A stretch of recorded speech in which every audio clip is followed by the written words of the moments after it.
Despite what their moms told them, they just aren't talented enough for radio. Unfortunately, anyone can have a show these days. Sean. Well, I'm pretty hard to figure out sometimes. In fact, I can't even figure myself out sometimes, so don't you try to. Joe. You're an idiot and really a disloyal person. This is the Cuse Militia. Now, those two unapologetically biased orange-blooded homers, Sean and Joe. It's the most bullshit thing I've seen in 30 years. Welcome, orange men and ladies. Happy Wednesday. This is the Cuse Militia with Sean and Joe. There he is, somewhat. That's better than last time. At Cuse Militia on the socials. Go there, join the militia live on Twitter, X Spaces, sometimes maybe. You just got to have a happy medium there, Joe. Oh, no, that was too loud. It was poppy, yeah. The initial crack was great, but the rest of it was you hitting the microphone with your hand. That's how close you were. But look, it's better. And you're improving, and that's all we care about. Okay? Upward trajectory, just like Syracuse. Thanks, man. Yeah, you're welcome. Coming off of an 86-79 win over UNC, with some tremendous defense from Quadir Copeland at the end of this game. I don't know if enough can be said about that because I think it was 3 possessions. 2 of them went to the monitor, and this game for UNC got dirt. I felt like UNC just started playing dirty. They realized they were going to lose this game, and they were doing everything they could to avoid Syracuse from scoring, who, in the first go around hit 36.5%, and then this go around here at home hit 62.5%. Just tremendous. They got up way more shots than they did the first time. And UNC got up less shots than they did the first time, way less. So 61-77 on that end, and then for Syracuse, 48 to is that right? 48-63. So they got it more. They just missed them, I guess. Is that right? Yeah, that is right. So anyway, Syracuse was hitting shots. Syracuse was playing defense. Syracuse was exciting. That was the most exciting game I've watched, and I may be biased, but that was the most exciting game I've watched this year. That kind of upset just is, what you look for when you watch sports, period. I don't care what sport it is. Most of the time, I'm an underdog guy. And for Syracuse to just get absolutely handled at Chapel Hill, and take care of business, led by 10 multiple times. UNC, I think, got up to 4 or 5 at one point, but Syracuse didn't let the train fall off the tracks. They kept the wheels on the wagon. They kept pushing, doing what they were doing. J.J. Starling, the mid-range game last night, the point guards, and just the J.J. Starling's mid-range game is... Judas, too. Judas was good, and we're not used to that. And I think to both of them clicking like that, and we'll get into what Coach said, but both of them clicking like that was just, you don't even see that. You don't see teams hitting shots like that. You are either right at the rim or you're shooting threes. That's what we're used to in college basketball right now. These guys were killing it. And for them to hit at a clip of 62.5% last night was amazing. And again, the defense was awesome. Zone. Okay. Who would have thought we would have done that and played that well in the zone? And it threw UNC way off their game. I feel like they were frustrated much of the second half, went into the locker room tied at the first. I feel like the officiating was infuriating yesterday. I don't know if it's the worst I've seen this year, but it was infuriating last night. I did not like it at all. Yes, really. I thought there were so many missed fouls. First of all, I don't want to get into too much of it because we won, and I just don't care. But right. I do care, but I don't want to talk about it. What's his name there? Cormac Ryan, right? That tomahawk on the arms of Malik Brown. That's flagrant. That's not a play on the ball. Like if you go to the monitor there, that's flagrant. What Baycott did was flagrant. They just played dirty towards the end of that game, and I don't appreciate it. Into Chris Bell when Judah Mintz tried to throw the oop up there. I don't think Chris Bell was going to finish it, but he ran into him and he ended up falling. I mean, that's a safety. That's dangerous. Yeah. I mean, I think near the end, I think that there was definitely some stuff like that, but ultimately, at the end of the game, there was 20 fouls called against North Carolina, only 11 against us. And I know, but there could have been more called against them. I understand the discrepancy, and hey, look, 14 of those free throws came in the last 2 minutes of that game, though. So 7 of those fouls came in the last 2 minutes. I mean, UNC really, was trying their best to claw their way back into this thing. I just thought that they showed their asses, in my opinion, in who they really are, and they couldn't take the L with any kind of dignity. They kind of just acted like entitled little brats at the end of that game. That's how I feel about it, because they feel like they should have won that game, and they probably should have. But you know what? No. They go in and the ACC runs through Baycott. Yeah, that's what I heard. I think who said that? Armando Baycott. Oh yes, Armando Baycott. That's right. So that's weird. That's not a pompous thing to say. Not at all. In how dare we go into Syracuse and anyone think we're going to even come close to losing this game after we beat them by 36? God forbid. Never going to happen. Well, guess what? I didn't think it was going to happen. I didn't think it was going to happen either. But guess what? We have all of us, most of us, have egg on our face after that game last night. Because if I had to bet $1,000, it wasn't going to be on Syracuse. Well, dude, did you see the spread? 35.5. I don't know. No, it was 7.5. Okay. Oh well, I mean that's why I don't bet. It was that close, but again, the announcer last night there was Jimmy Dykes, I believe. I don't know. I mean, he was spot on a couple of things, and I have read something about the teams this year in the top 10 going on the road, and I guess. Oh yes, I did hear him talk about that. Yeah, so I mean, he was speaking of the fact that normally and on average, the top 10 teams that go on the road normally still win at a 75% clip. That's on average, through historically. But this year so far, top 10 teams and this is top 10 teams going on the road against unranked teams. So they normally win 75% of the time. This year they're winning at 45% of the time. So 55% of the time, the unranked home team is beating the top 10 team. It's already happened to Kansas 3 times this year. So that's kind of a phenomenon. And I don't know if this is just, the effect of NIL and how we always talked about the NIL was going to force other players to go certain places, which would take up scholarships that normally would go to these big Power 5 schools. So now you have the trickle-down effect of players that normally would, in the past, get recruited to Power 5 schools are now getting recruited to smaller conference schools, which is obviously bringing more talent to these smaller schools. So I don't know if it's just a side effect of that, but also he spoke, he was like, you go and you lose like that to anybody by 36, you get spanked like that, like not even, if you are any type of competitor, like he said, like you're going out there and you are going to bust your ass to make sure that you don't look like how the last game ended, right? If you have any sense of pride in yes, 100% to what you're doing, and you got to buy in, and you got to believe in what coach is selling, and it's weird.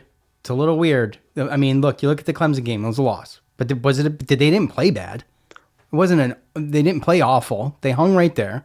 There was just spurts of bad play. There was spurts of bad play. There was no droughts in this game as far as scoring goes. There was like a 9-10 minute drought against Clemson.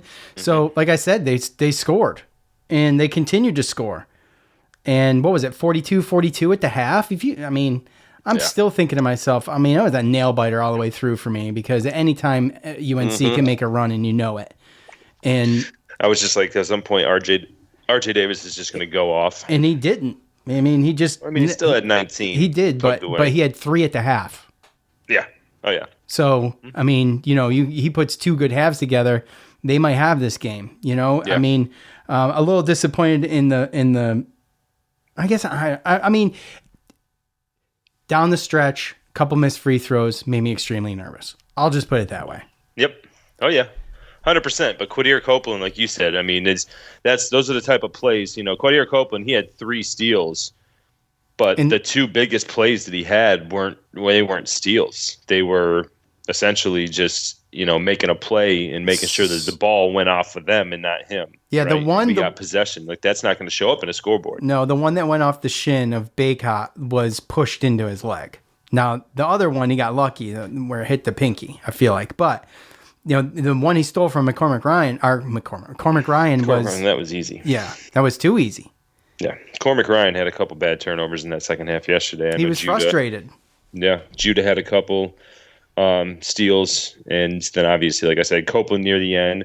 The way Malik Brown came out in the beginning of the game and hit 2 threes and finished a layup, and I think he had a first 8 out of our 10 points. And I mean, just Judah was efficient.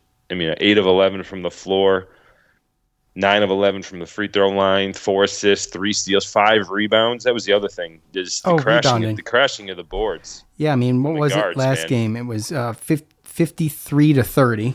53 to 30. And I think it was 31-23. 31-23, yeah. So, and you could tell they were, boxing out. When was the last time you seen Syracuse team box out like that? I mean, Quadir Copeland was Mr. Box Out. I mean, they were doing a great job. It's like, where has this been? And I just, it's the inconsistency, right? So they've set themselves up. They have a staple win. This is not, I'm happy, and no way, shape, or form do I think that this is going to propel them into the NCAA tournament. I mean, they've still got to finish out quite a slate. 100%.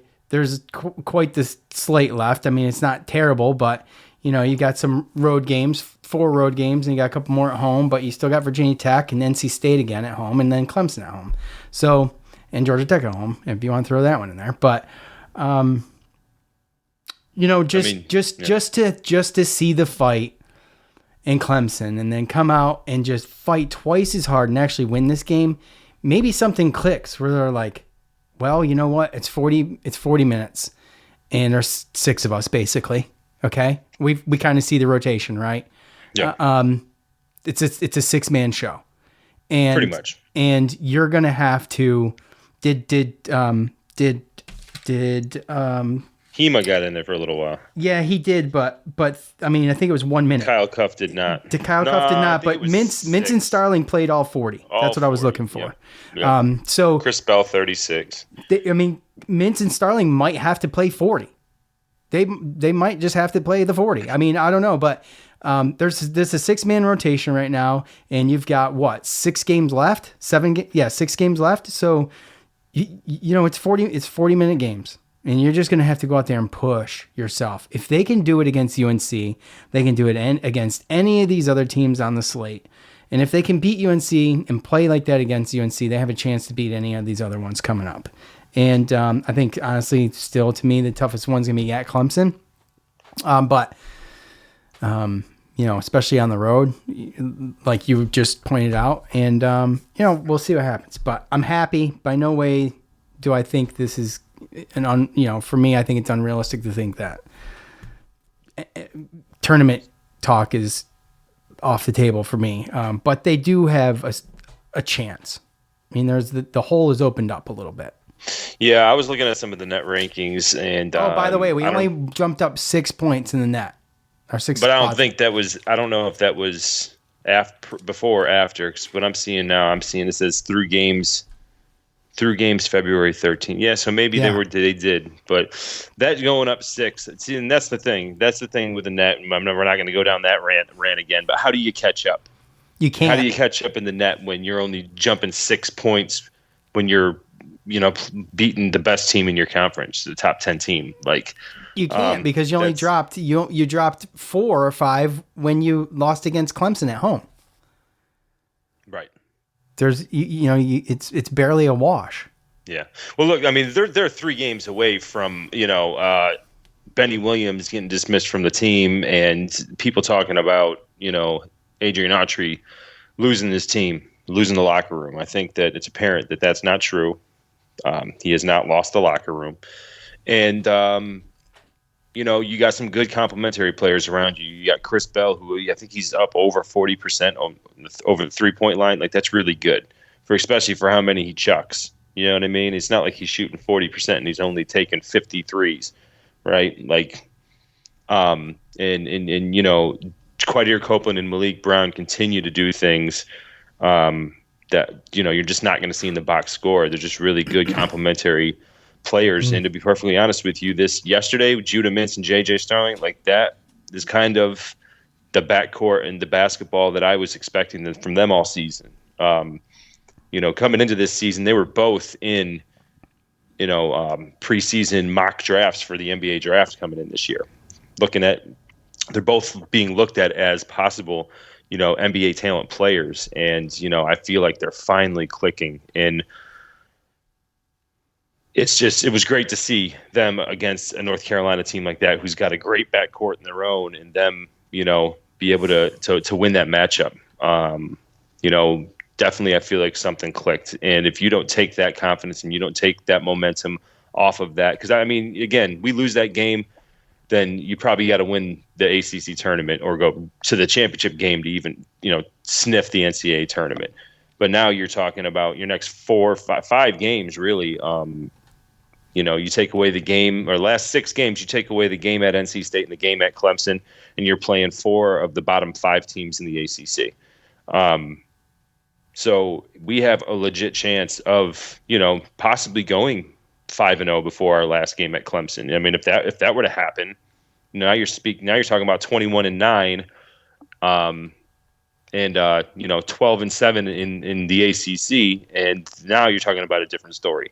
So regardless of everything that's happened this season, the ups, the downs, what's going on with Benny, the injuries, we just set the table. We put ourselves yesterday back into the conversation, and we just opened up, the door. The path to the tournament just got a lot bigger last night. Yeah. Let's take just a couple minutes and just hear Coach's opening statement. Then we'll get into your thoughts.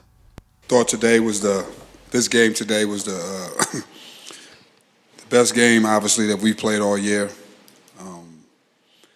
I thought everybody that played in the game was outstanding. In particular, I thought, Judah and JJ, when you come into the season with those 2 guys, that's kind of the expectation. And I thought today they really stepped up big.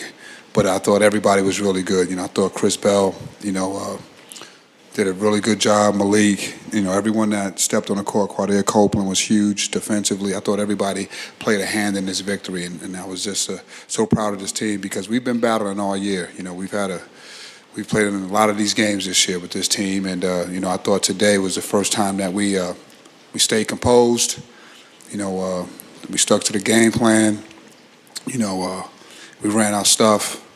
I just thought Judah and JJ did an unbelievable job of just, taking what the defense gave them, making shots, making kickouts, making great reads, and then defensively, it was the first time that we played the zone this much in a while, and I thought they were really good. I thought they were really good, especially towards the end of the game. We got the stops that we needed. Obviously, we know rebounding is a struggle, but we battled, and that wasn't that big of a difference today, but we battled. But I'm just proud of these guys because, they compete every day, and we've had some tough losses this year. So to have this win, I think we're going to celebrate it with these guys and get ready and try to finish up the rest of the season. So obviously a big win. The guys on the court were all smiles minutes before that thing ended. You gotta love seeing that. They just to have that in their pocket and to actually accomplish this without an asterisk. We've been talking about Oregon all year. To be able to go out there and really put together a full game. We talk about having everybody click. How many times have we mentioned it about having everybody click and playing like that? And that's what happens. When you get that. These are the possible results. It's like we've said this numerous times that the talent is there. It's just that they've got to there's some things to figure out. An identity, Joe. How many times did you mention that, right? So, it seems like this late in the year, this seems to be what it is. Judah did a tremendous job of getting in his game and getting to the line. There was some nice picks that were posted up. Malik Brown and had a couple beauties and just gave lanes right to Judah. And all of everything, you want to point to one thing and, you look at the box score, the points in the paint were, I think, even this time. And I think they got killed last time. I don't remember exactly what it was, but I think they got killed in every stat. Yeah, they got killed in every stat. And then, we talked about the rebounds and it's 8 differential, but it was it's been close to 20 for the past 3 games. Right. So, this is the team you worry about the most, and they did a tremendous job there. The points of the paint, I said, were 32 each. And that just is everything, because when you talk about being among trees, they're on the UNC team, and to be able to have that mid-range jumper and what Judah and JJ did was tremendous. So anyways. No, dude, I wish that I wouldn't. I didn't listen to Coach's comments, so I probably would have saved what I just said about JJ and Judah for this part. I wondered if you. No, I didn't. Okay. But again, you saw a little bit. We talked about the offense being stagnant, not having those lulls. We knew they had the talent. We know that they have the passion, right? You see it. It's not. They hate to lose. They're competitive. You see all these things. It's not like we got guys out there that don't have the talent and don't want to win. It's just learning how to do that together, right? Learning how to be mature, putting in the effort, the whole full game, right? And then you see those. That's how you reap the benefits. That's how you reap the rewards. When you watch a team win and they're so happy, their fans, rush the court. Remember when Quadir hit a buzzer beater against Miami? Same deal. But the hardest thing about it is being unselfish, being a team player, and putting in all the work and effort to get that W. So, it's always been well worth it to me. But again, everybody's different, and sometimes it takes, a lot of people to come together, and a lot of change and a lot of sacrificing. And you were the man in high school, and now this is your role in college, and this and that. And I think that we're just starting to figure that out. You still see a little bit. There was a little bit of some body language out there I didn't like from Chris. Look, this is the deal with Chris. I think that he's just so uberly confident right now in his 3-point shot, and especially when he's wide open. It's getting to the point now where he's looked upset. Ever wide open. He looked upset after he hit one.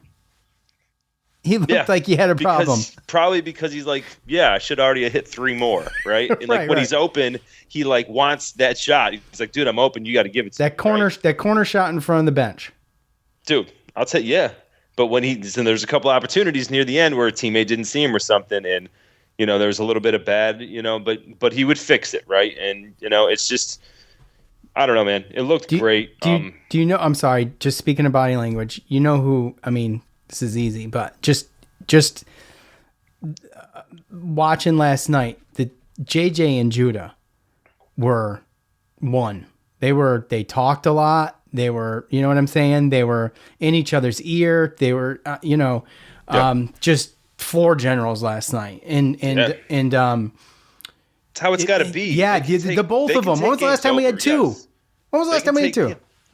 They can take games over. Oh, yeah. And now that you see the confidence with, like I said, JJ, no slow starts. He got in there, was doing that. And you can tell they're pumping each other up. They didn't come back. JJ didn't come here, and Judah didn't come back to not make the tournament, and they probably saw this as this is our last chance for a signature win. We're not going out like this, and I hope that they continue that, and I hope they don't get cocky, and I hope they don't get overconfident, because all these teams, even though they're the bottom of the ACC, they're going to be playing just as hard.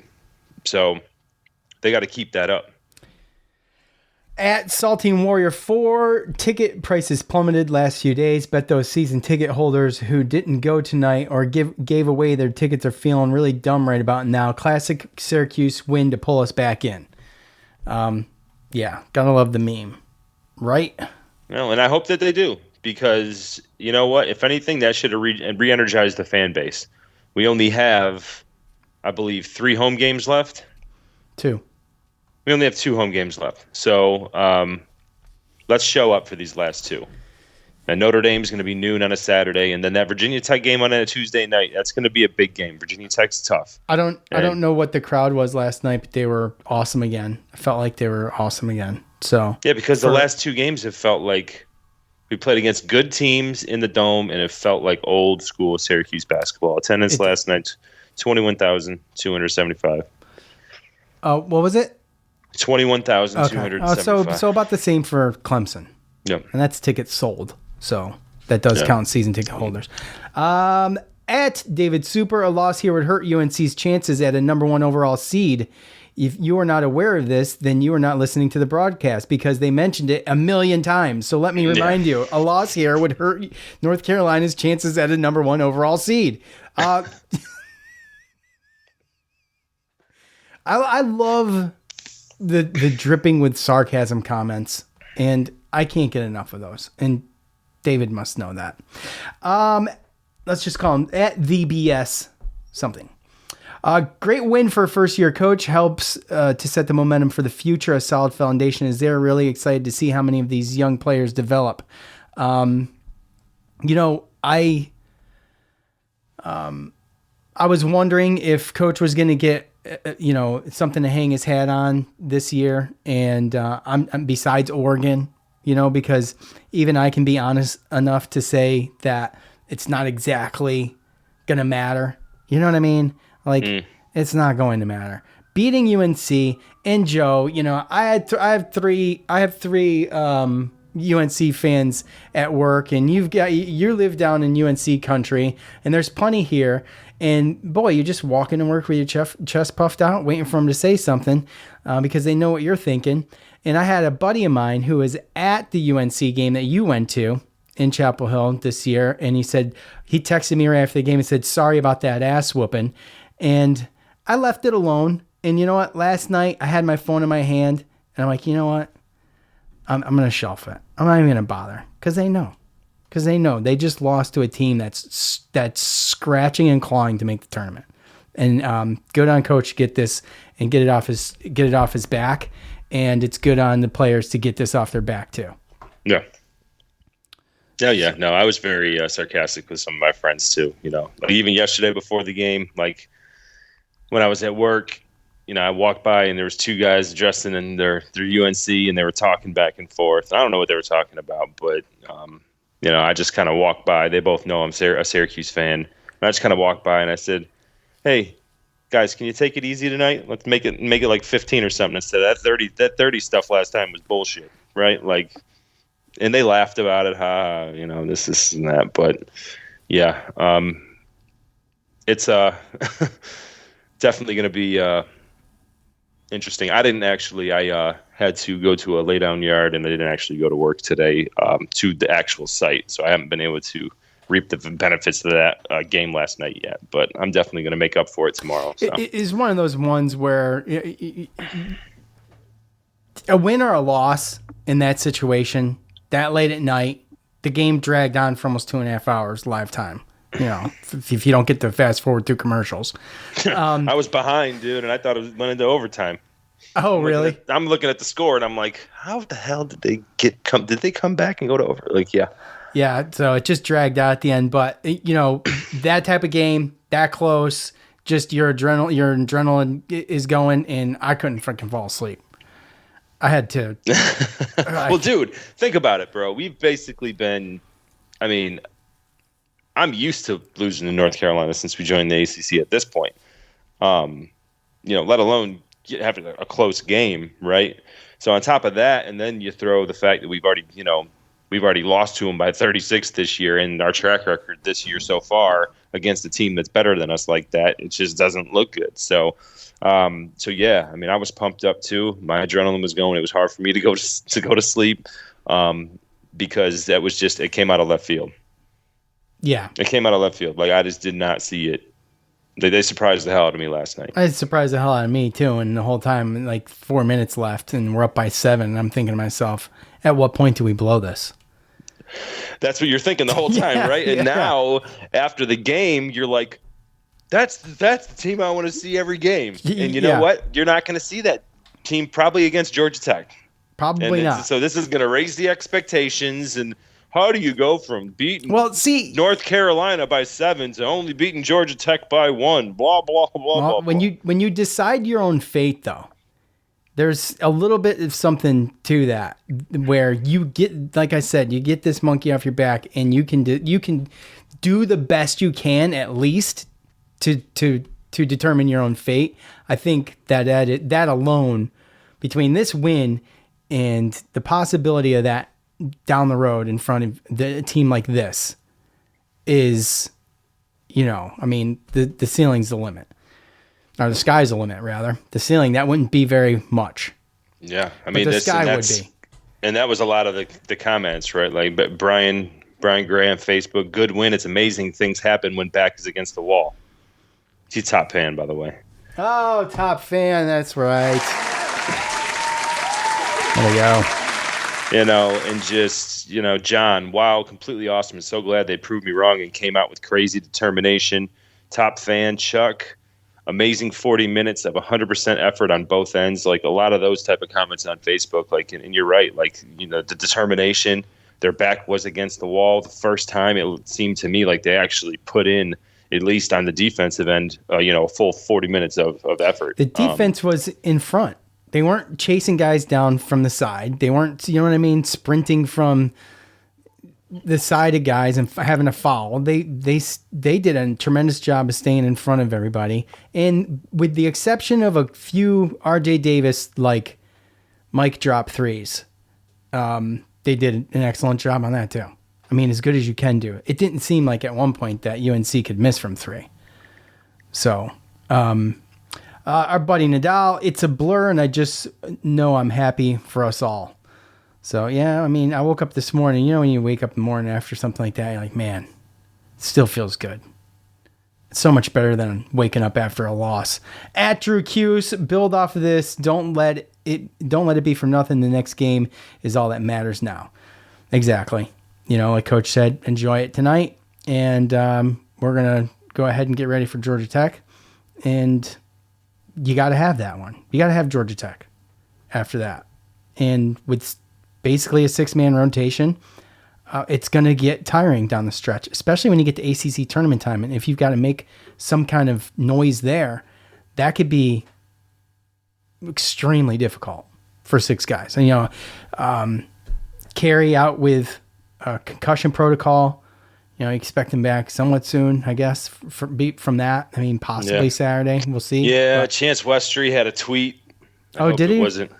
What did he say?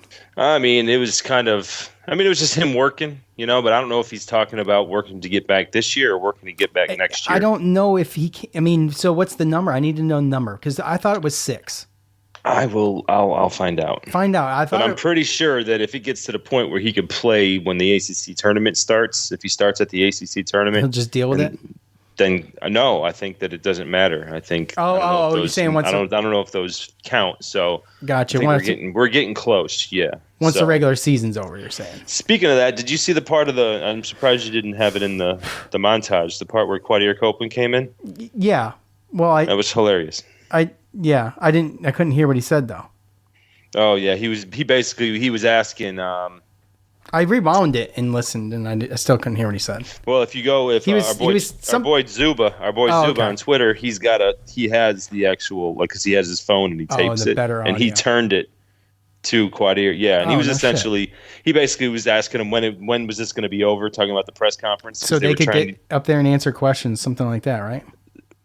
It was either that or so that they could get dismissed and they could go enjoy their evening. No, he said something. Quadir said something along the lines of, "We got a lot of questions to answer too," or something like that. Oh, okay, yeah.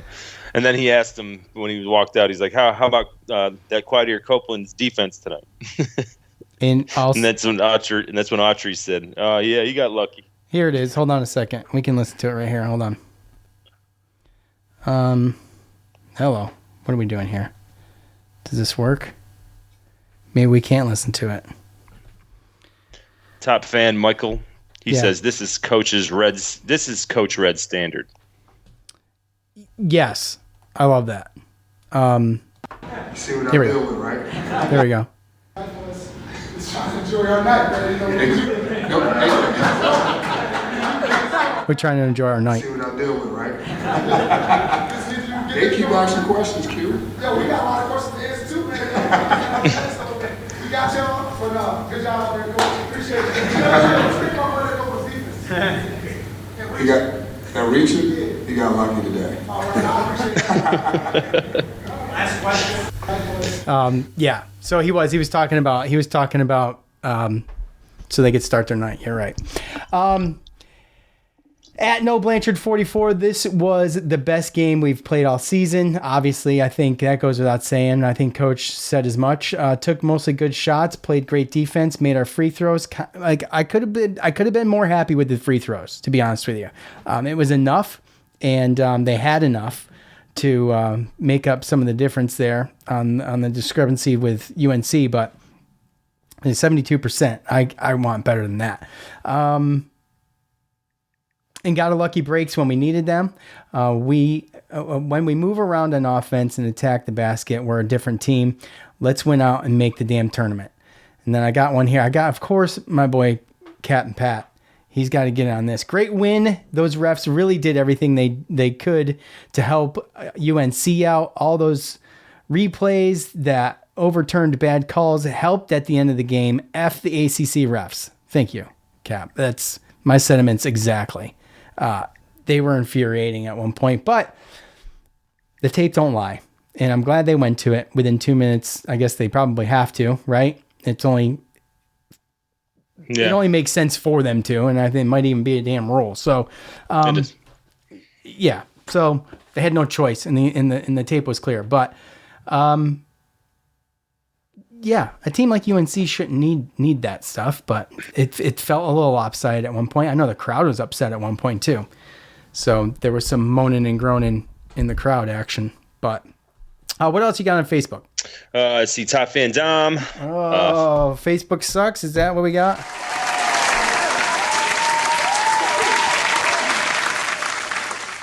Fun game, well coached. Facebook sucks. There we go. Brian, we did exactly what we needed to. I knew we would have to shoot something like 60+%, therefore minimizing the rebound disadvantage and protect the ball and get more steals than them. I don't think in the first half that there were any points off turnovers for either team, which was pretty amazing. What was that last one? You said he didn't think that there was any points off of turnovers for either team, which was pretty amazing. Yeah, there were. There were 15. Well, he said in the first half. Oh, the first half. Yeah. So, and Zach, our boy Zach. Our boy Zach. So they must have listened to last week's podcast, cleaned up the selfish play tonight. Clearly, this means Joe has to start that soccer podcast now. Yes, Joe's Cuse Soccer Pod coming your way. It's not. Gosh, no. I can't wait for that once basketball season ends and Joe starts his soccer pod with Level Up Luke. And don't hold your breath. Oh man, it's gonna be so good. I can't wait. Can't wait to download it. All right. What else do you got? Anything? I'm pretty much wrapped up, honestly. Kind of more of the same. Yeah. And Facebook always let's effing go. Cuse Waterboy. Tougher team won, not the better team. If they play tough and give effort, they will give themselves a chance to win each time they play. And I mean, that's a lot of that stuff. So, yeah, that's. I mean, I can appreciate that. Well, again, you have to win with effort when you don't have necessarily the size. They do have the talent. Again, it's just figuring it out. We remembered that for a little spurt there at North Carolina in the second half, they played 2-3 zone, and it seemed to kind of mess them up a little bit. And like last night, they played primarily 2-3 zone, and you could tell that they were not letting R.J. Davis and Harrison Ingram get a lot of open shots. Like they had a lot of contested shots.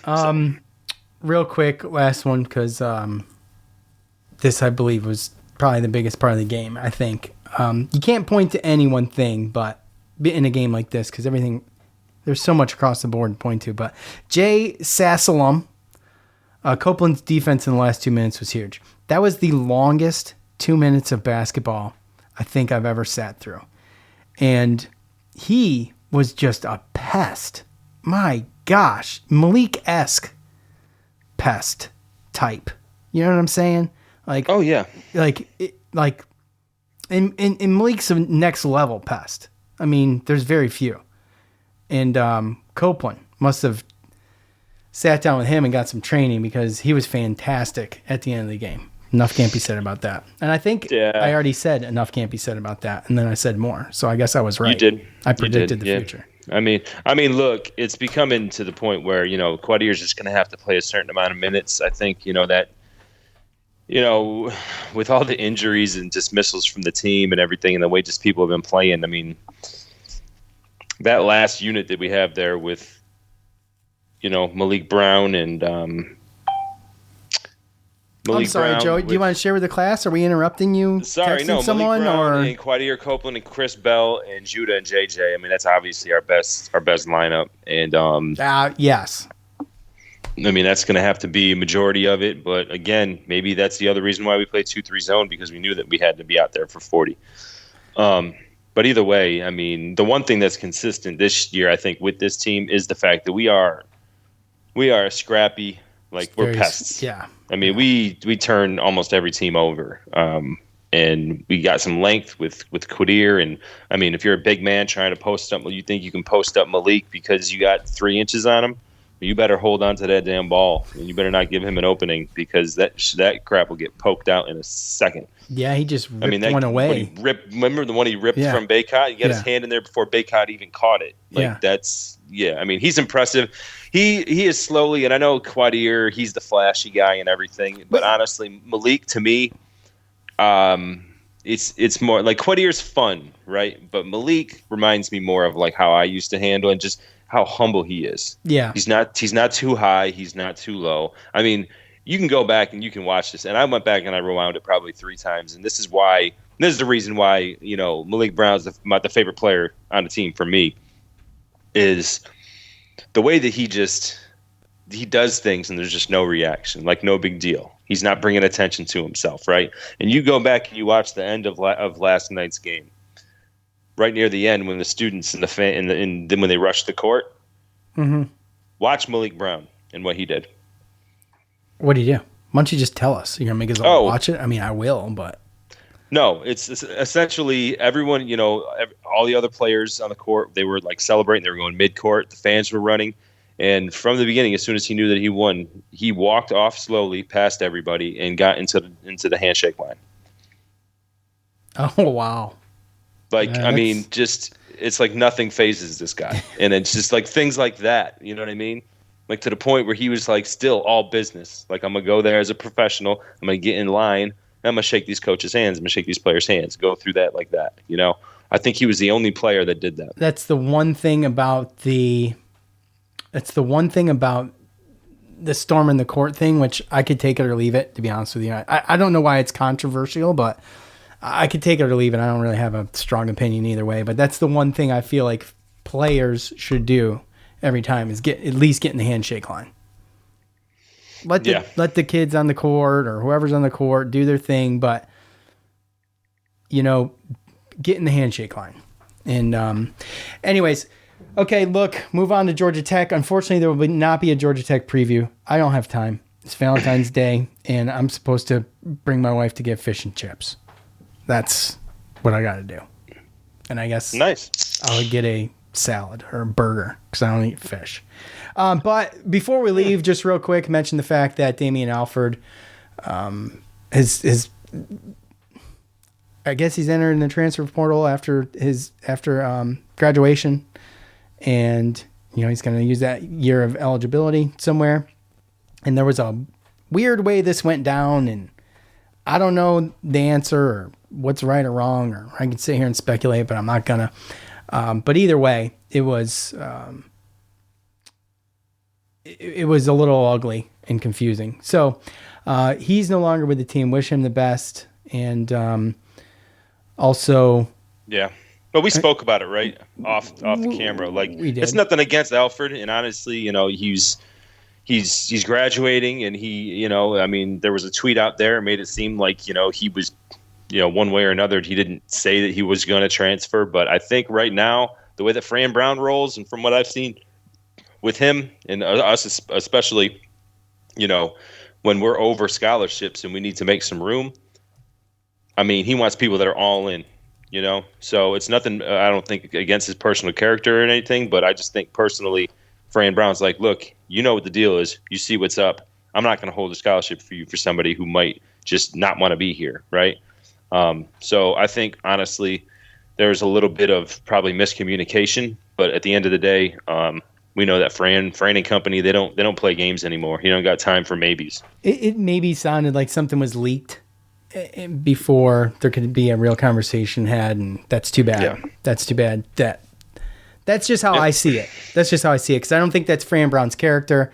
No. And, I just don't. I think that people are really greedy on trying to be the first to report stuff, and the wrong person heard something, basically, and I think that's how that happened. I don't know. But anyways, wish him the best. I believe at one point we were 2 over on the scholarships, and I don't know exactly where we stand now, but with that, we signed another one on signing day, right? So, right. I mean, So, well, exactly. That's why I don't know. I can't keep track of it. But Isaiah Johnson, he was invited to the 2024 NFL Draft Combine. So, see what he can do out there. Wish him the best with that. And, we roll on, right? Yep. I mean, yeah. we're going to see how. I think there was a recruiting. I don't even know why I brought this up, because I can't remember the guy's name. But there was a recruiting staffer, a name I remember, that's left the program, went back to Penn State too. It was probably a money thing or something. Who the hell knows? Yeah. Well, here's the quick Georgia Tech preview. Here's the quick one. The all-time series is 9-8. Okay, 9-8. Syracuse. Okay? They're 3-10 in the ACC. They're 10-14 overall. They're third to last in the ACC. So I know that you're going to sit here and you're going to say, okay, we just did this. We just beat Notre Dame or North Carolina at home. We should be able to go handle business. And yes, our back's against the wall. If we want to make the tournament, we probably need to. But North Carolina lost to Georgia Tech. So, North Carolina lost to Georgia Tech. So that was one of Georgia Tech's 3 wins in the ACC. So should win, have to win. Doesn't mean we're going to. True. And if you want to check out Georgia Tech, you can watch them tonight versus Notre Dame, 7:00. You may hear my voice after that game is played, but for all you early birds that download as soon as this thing pops up, which we appreciate you guys, you can check that out at 7. David says, didn't get UNC predictions. How about the Georgia Tech game? Oh, my gosh. You know what else happened in the UNC game when we totally avoided predictions, David?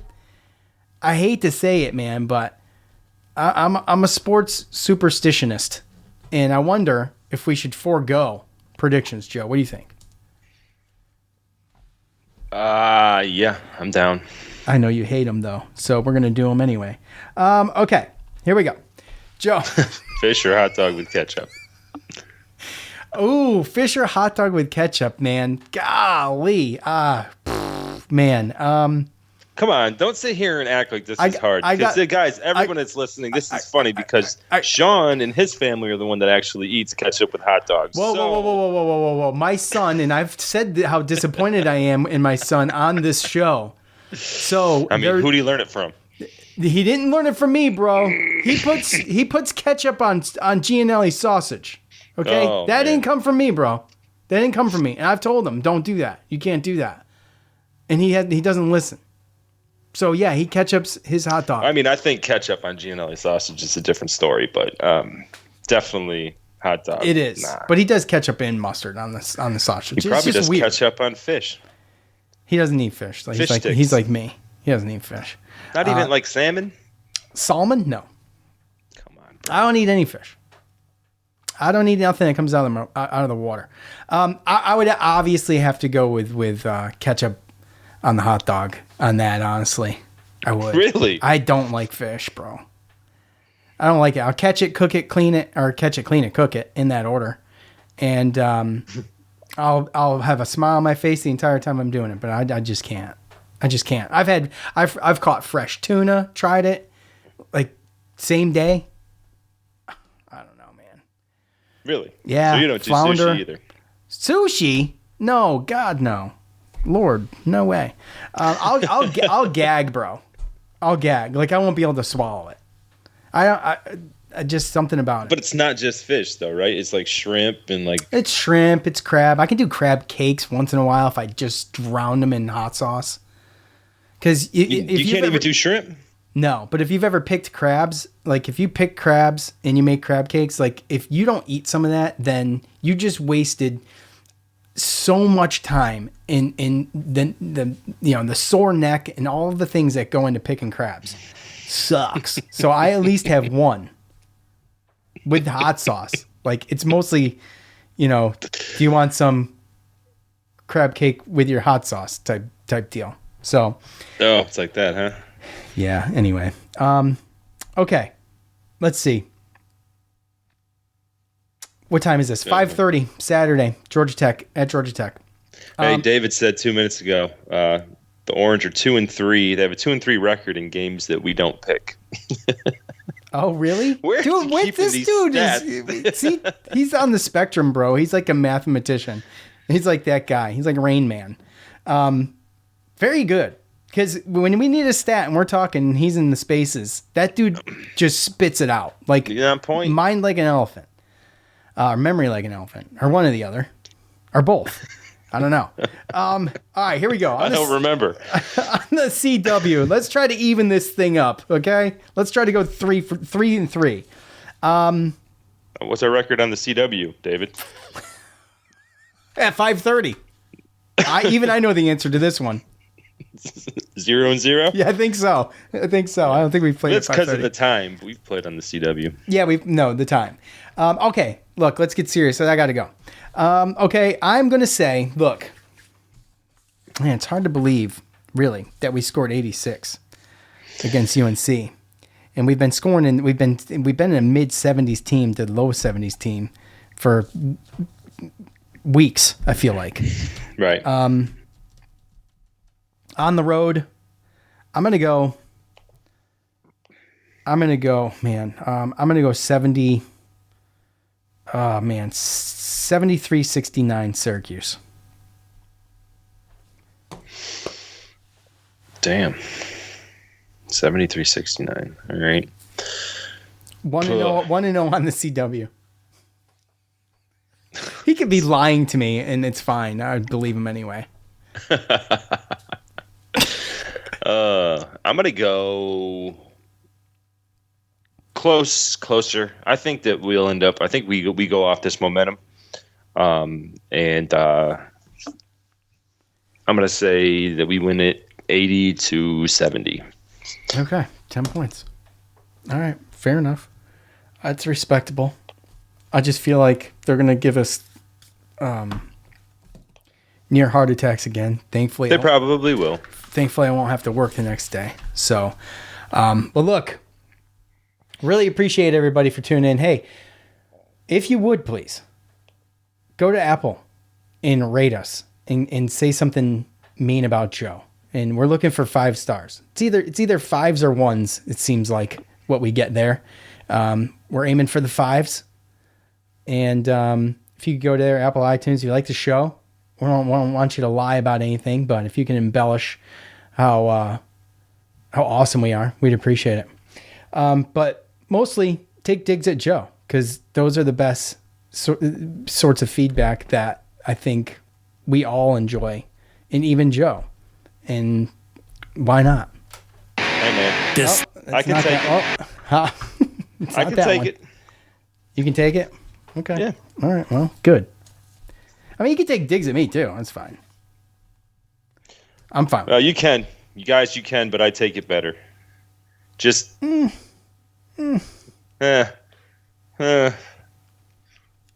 I'm too fine with it. All right. There it is. That's the one. Appreciate all you guys. Appreciate all of you in the spaces. We should be back here Sunday on podcast and spaces. Appreciate y'all once again. For Joe, I'm Sean. We're out. Peace.